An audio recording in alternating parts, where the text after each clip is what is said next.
নামাজ পড়ে যে কোরআন দিয়া সমাজ সে কোরআন দিয়ে চালায় না, এরকম মুসলমান সমাজে নাই। তুমিনুনা বিবাদিল কিতাব ওয়া তাকফুরুনা বিবাদ ফামা জাযাউ মান ইয়াফআলু যালিকা মিনকুম ইল্লা খিজয়ুন ফিল হায়াতিদ দুনিয়া ওয়া ইয়াউমাল কিয়ামাতি ইউরাদ্দুনা ইলা আশাদ্দিল আযাব। আল্লাহ রাব্বুল আলামিন বলেন, তবে কি তোমরা সুবিধাবাদ জিন্দাবাদ, কোরআন মজিদের যেগুলো তোমাদের সুবিধা সেগুলো মানবা, যেগুলো সুবিধা নয় এগুলো মানবা না। এই যদি হয় তোমাদের চরিত্র, তাহলে দুনিয়াতে অপমান করে জীবন, পরকালে জাহান্নাম। এবার আপনাদের সচেতন মানুষদের কাছে প্রশ্ন, ইমানদার হওয়ার জন্য কোরআন শরীফকে পরিপূর্ণ বিশ্বাস করা লাগবে না কম করলে হবে?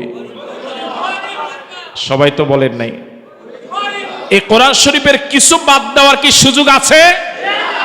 এবার বলুন, নিরপেক্ষভাবে বলুন, এই কোরআন মজিদের কিছু অংশ বিশ্বাস করার মতো মুসলমান সমাজে আছে না নাই?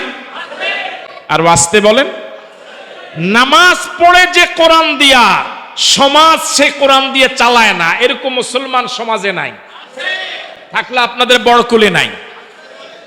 আল্লাহ পাক কি শুধু নামাজের জন্যই কোরআন দিয়ে নামাজ পড়তে হবে এটা বলেছেন না? সমাজের ব্যাপারে কোরআনে কথা আছে, আছে। আমরা নামাজ পড়ি কোরআন দিয়া, সমাজ কোরআন দিয়া চালাই না, বরং যারা চালাইতে বলে তাদের বিরোধিতাও। তাহলে কোরআনকে পুরোপুরি মানলাম? হ্যাঁ, পরিপূর্ণ ইমানদার হওয়ার কি কোনো সুযোগ আছে? আমি আপনাদেরকে বিনয়ের সাথে আরজ করব, প্রিয় নবীর মতো এত দামি নবী কোরআন প্রচারের পরে আগের সব ভক্তদেরকে ধরে রাখতে পারেন নাই। আপনি কোরআন শরীফের পরিপূর্ণ অনুসরণ করে সমাজের সবার প্রিয় হবেন, এটার কোনো সম্ভাবনা? সমাজ বড় না কোরআন বড়?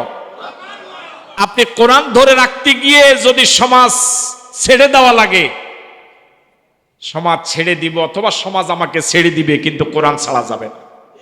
ঠিক আছে? পৃথিবীর সবাই আপনাকে ভালো জানলো, কিন্তু আল্লাহ আপনাকে ভালো জানলো না। জীবন সফল না ব্যর্থ? পৃথিবীর সবাই আপনাকে খারাপ জানলো, কিন্তু আল্লাহ আপনাকে জান্নাতি ঘোষণা দিল। জীবন সফল না ব্যর্থ? তাহলে কাকে খুশি করা দরকার? আরো জোরে বলেন, কাকে খুশি করা দরকার?